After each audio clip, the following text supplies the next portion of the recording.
ચાલો આજે આપણે પાપડીના લોટની રેસીપી બનાવીએ।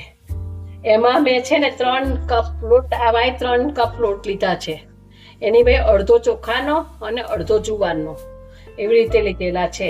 એના માટે મેં 1 ચમચી અજમો લીધેલો છે, 2 ચમચી જેટલું જીરું છે, સ્વાદ પ્રમાણે મીઠું,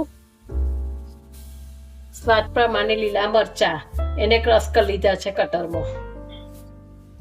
આ ખારો માપે જ નાખવાનો, વધારે પડશે તો એ ચરખી લાગશે પાપડી, એટલે એને માપે જ નાખવાનો। એટલે મેં આ ખાવા માટે પાપડીનો લોટ માપીએ છે એટલે મેં ઓછો લીધો છે ખારો।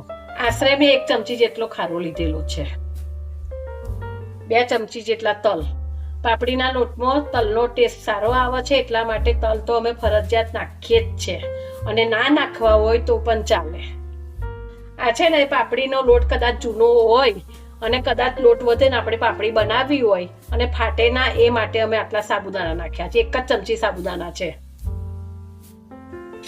આ પાણી હવે મેં ગરમ કરવા મૂકી દીધું છે। 3 કપ લોટ પાછળ મેં 9 કપ પાણી લીધું છે, અને બીજું કે અડધો કપ મેં વધારે નાખ્યું છે કે પાણી ઉકળે અને બરે તો આપણું પાણી બરોબર આવી જાય। હવે આપણે પાણી ગરમ થઈ ગયું છે અને મેં બધા મસાલા કરીશું। 1 ચમચી જેટલો અજમો લીધેલો છે તે અંદર નાખીશું। આ 2 ચમચી જેટલું જીરું લીધું છે તે નાખીશું। 2 ચમચી તલ, આ સ્વાદ પ્રમાણે મીઠું લીધેલું છે તે નાખી દઈશું। આ સાબુદાણા અને આ મરચા લીધા, આશરે 10 થી 15 મરચા છે, એને મેં મરચા કટરમાં ક્રશ કર્યા છે તે પણ અંદર નાખી દઈશું। આટલો ટુકડો મેં ફટકડી લીધી છે, એ ફટકડી અંદર નાખીશું તો એનો કલર સરસ આવશે, એટલા માટે આપણે ફટકડી નાખવાની। જે નાખતું હોય તે નાખે, ના નાખે તો પણ ચાલે, પણ ફટકડી નાખે કલર સારો આવે છે એટલા માટે અમે નાખીએ છીએ। હવે આ ખારો નાખ્યો છે ને એટલા માટે 5 મિનિટ સુધી આપણે પાણી ઉકાળવાનું છે, અને પછી જ અંદર લોટમાં નાખીશું। જો કલર બદલાઈ ગયો ને પાણીનો, આપણું પાણી સરસ ઉકળી ગયું છે। હવે ચાલો આપણે લોટમાં નાખીને લોટ આપણે ભેગો કરી દઈએ। જો હવે આપણું પાણી ઉકળીને તૈયાર થઈ ગયું છે, અને આ લોટ લીધેલો છે એમાં પાણી રેડતું જવાનું, હલાતું જવાનું, થોડું થોડું પાણી રેડવાનું, એટલે અંદર લમ્સ ના થાય।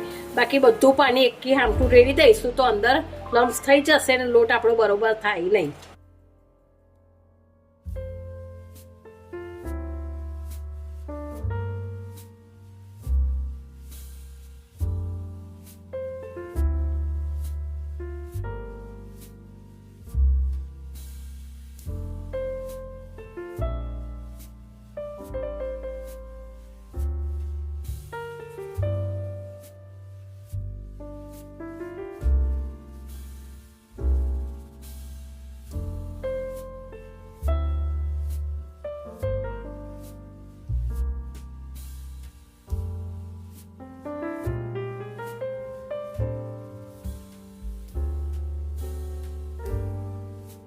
જો હવે આપણું પાણી ગરમ સરસ થઈને ઉકળી ગયું છે।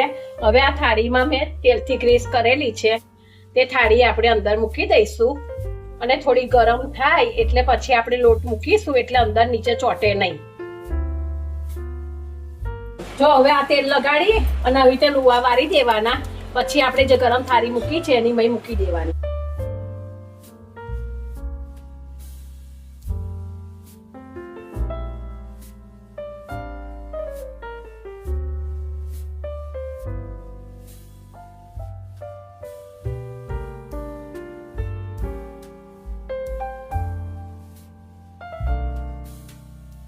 જો આવી રીતે બધા જ લુવા મૂકી દેવાના, અને પછી ઢાંકી અને 10 થી 15 મિનિટ સુધી ચડવા દેવાના, અને 10-15 મિનિટ પછી જોઈશું એટલે સરસ આપણો લોટ ચડી અને તૈયાર થઈ ગયો હશે।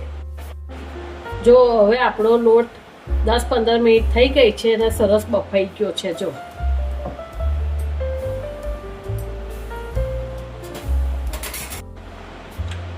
હવે આપણો લોટ સરસ બફાઈ ગયો છે, હવે આપણે એને સર્વ કરીશું।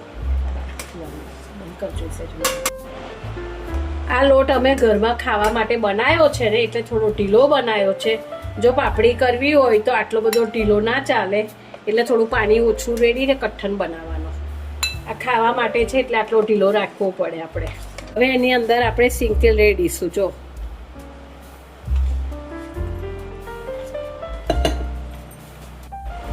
હવે તેલ રેડ્યા પછી આપણે એને અથાણાના સંભારથી ગાર્નિશ કરીશું.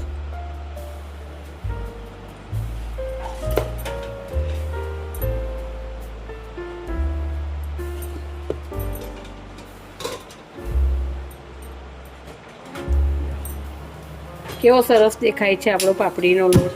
હવે આ ખાવા માટે આપણો પાપડીનો લોટ તૈયાર છે. તમે આવી રીતે લોટ બનાવશો તો સરસ થશે. આ ખાવા માટે બનાવ્યો છે એટલે જ આટલો ઢીલો છે. બાકી પાપડી કરવાની હોય તો હજુ પાણી ઓછું રેડવાનું.